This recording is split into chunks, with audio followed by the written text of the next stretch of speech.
Welcome করছি নয়াল এক্সপ্রেসের রাতের আড্ডায়। ঠিক আজকে যখন আসলে নিউজের রিভিউ করতে আসছি, ঠিক সেই মুহূর্তে হঠাৎ করে একজন পরিচিত মানুষের সাথে দেখা হয়ে গেল। ওনার পরিচয়টা আপনারাই বের করে নেন, তবে আমি শুধু বলতে চাই যে উনিও একটা সময় সিনেমার মানুষ ছিলেন এবং সিনেমায় কাজ করেছেন। ম্যানলি হিরো মান্নার অনেকটা আপন ছিলেন তিনি, মান্নার সাথে ছবিও করেছেন। সব গল্প শুনতে চাই রাতের আড্ডায়। আসসালামু আলাইকুম, কী নাম আপনার? ওয়ালাইকুম আসসালাম, আমার নাম গোলাম মোস্তফা। আচ্ছা গোলাম মোস্তফা, আপনি তো ম্যানলি হিরো মান্নার সাথে অভিনয় করেছেন। কি সিনেমায় অভিনয় করেছেন এবং আসলে সেই স্মৃতিটা যদি অল্প সময়ের মধ্যে বলতেন। আমি তো আপনার একটা সিগোজ করছি আপনার সিটি টেরোর ছবিতে, নায়ক শাকিব খান ও মান্না দুজনই টপ হিরো। ওনার ওই ডিসকভারিতে নায়িকা প্রভিজনে আপনার ওই নাচ গান করে, তখন আমি ওই মদের বোতল নিয়ে ওই মান্না শাকিব খানের আগে দিই। বিশিষ্ট মদের ব্যবসায়িক ছিল আমার। আচ্ছা, উনি হচ্ছে মদের ব্যবসায়ী ছিল। সিটি টেরর সিনেমায় উনি অভিনয় করেছে শাকিব খান এবং মান্নার সঙ্গে, এবং ডিস্কোর কোনো একটা সিকুয়েন্স ছিল এবং সেখানে উনি হচ্ছে মদের বোতলটা এগিয়ে দেয়। মানে ডিস্কোতে উনি জব করতো বা ডিস্কোর ম্যানেজার ছিল। আপনারা খুঁজে বের করতে পারেন ওনাকে, আমরাও চেষ্টা করব খুঁজে বের করতে ওনাকে। শাকিব খান এবং মান্নাকে একই সাথে দেখেছিলেন? জি জি জি, একসাথে তারা টেবিলে বসছে, তখন নিয়ে যায় আমি ওই মতা এগিয়ে দিই, তারা খায় এবং নায়িকা পপি তখন ডিসকভারে নাচ গান আরম্ভ করে। পপি আসলে তো তখন আসলে একদম টোটালি যৌবনে আছে এবং ব্যাপক চেহারা। পপি আসলে কেমন লাগছিল বলেন তো? পপি আসলে বাংলাদেশের চলচ্চিত্রের ভিতরে উনি নায়িকা, অনেক সুন্দর, অনেক ভালো। আমার কাছে অনেক ফিটনেস ভালো আছে সব দিক দিয়ে, অল স্কোয়ার। কখনো কি এরকম মনে হয়েছিল পপি শাকিব খানের থেকেও একটু উঁচু লম্বা, এরকম কিছু কিনা? উঁচা লম্বা যখন হিরোর সাথে যখন দাঁড়ায় তখন উঁচা লম্বা বোঝা যায় না। আচ্ছা, শাকিব খানকে কেমন আবিষ্কার করেছিলেন? সিটি টেরর সিনেমায় তো ওর যে পোশাক ছিল, চুলের স্টাইল, মানে ওই সময় থেকেই তো আসলে শাকিব নিজেকে গড়া তৈরি করেছিল। একটু বলবেন শাকিবকে কেমন দেখেছিলেন? অনেক সুন্দর, অনেক ভালো লাগছে আমার। ওনার চেহারা, গঠন, ফেস সব দিক দিয়ে অল স্কোয়ার এবং অলরাউন্ডার শাকিব খান। তখন কি শাকিব খান সুপারস্টার ছিল না? তখন তো সুপারস্টার মান্না ছিল। তখন ছিল সুপারস্টার, ছিল নায়ক মান্না। আচ্ছা, উনি অনেক সুন্দরভাবে অভিনয় করছে। যখন মান্না যখন মারা যায়, তারপরে শাকিব খান পুরা চান্স ভালো পেয়ে যায় আর কি। ওই ছবিতে অভিনয় করেছিলেন কয়দিন, মানে কয়দিন শিডিউল দিয়েছিলেন? ওই চিঠিটার ছবিতে ওটাতে আমি একদিন শিডিউল দিয়েছিলাম। কয় টাকা পাইছিলেন সত্যি কথা বলবেন?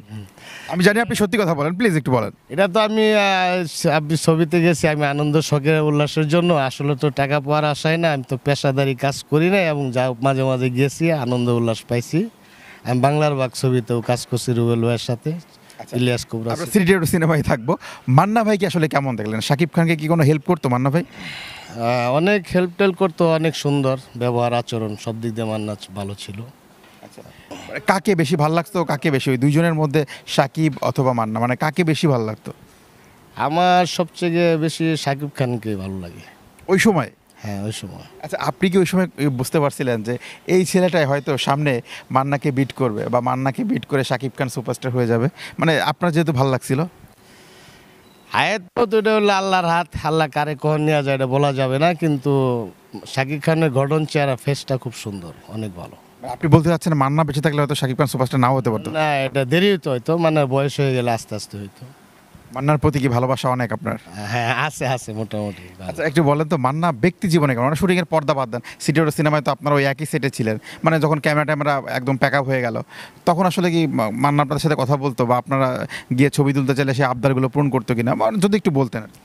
মান্না উনি সবার সাথে ছবি তুলতে চাইলে মুখে একটা হাসি দিত, এবং ওটাই তো তার ভিতরে অহংকার ছিল না, ভালো ছিল। সাকিবের মধ্যে কি অহংকার ছিল? না, তার ভিতরে দেখিনি, সেও ওটাতে দিত। অনেকে তো বলে সাকিব নাকি অহংকারী। না না না, এটা ভুল ধারণা। আমরা কাজে গেছি, যখন ছবি উঠাইতে চাইছি এবং অনেক মানুষ আছে ছবি উঠাইতে আছে, তারা ছবি উঠাইতে দিছে। সাকিব মান্না দুইজনের একজনের অহংকার ছিল না? না, অহংকার নাই তাদের ভিতরে। লাস্ট কি ওই মান্নার সাথে দেখা, এরপরে কি দেখা হয়েছে? না, চিঠি চড়ুর ছবির পরে মায়ের সম্মান একটা ছবিতে কাজ করলাম মনে হয় নাকি। হ্যাঁ, ওইটাও মান্নার। হ্যাঁ, ওইটাও মান্নার। তারপরে আমি দেখা হয়নি আমার। সিটি টেরর সিনেমাটা কি হলে গিয়ে দেখছেন আপনি? আমি তো ডাবিং রুমে দেখছি যে কিভাবে অভিনয়টা হয়, তারপরে আমি হলেও অনেকে দেখে আমার কথা বলছে, এলাকা পরিচিত যারা, এলাকার লোক দেখছে? এলাকার লোক দেখছে। আচ্ছা, কি নাম বললেন আপনি? আমার নাম গোলাম মোস্তফা।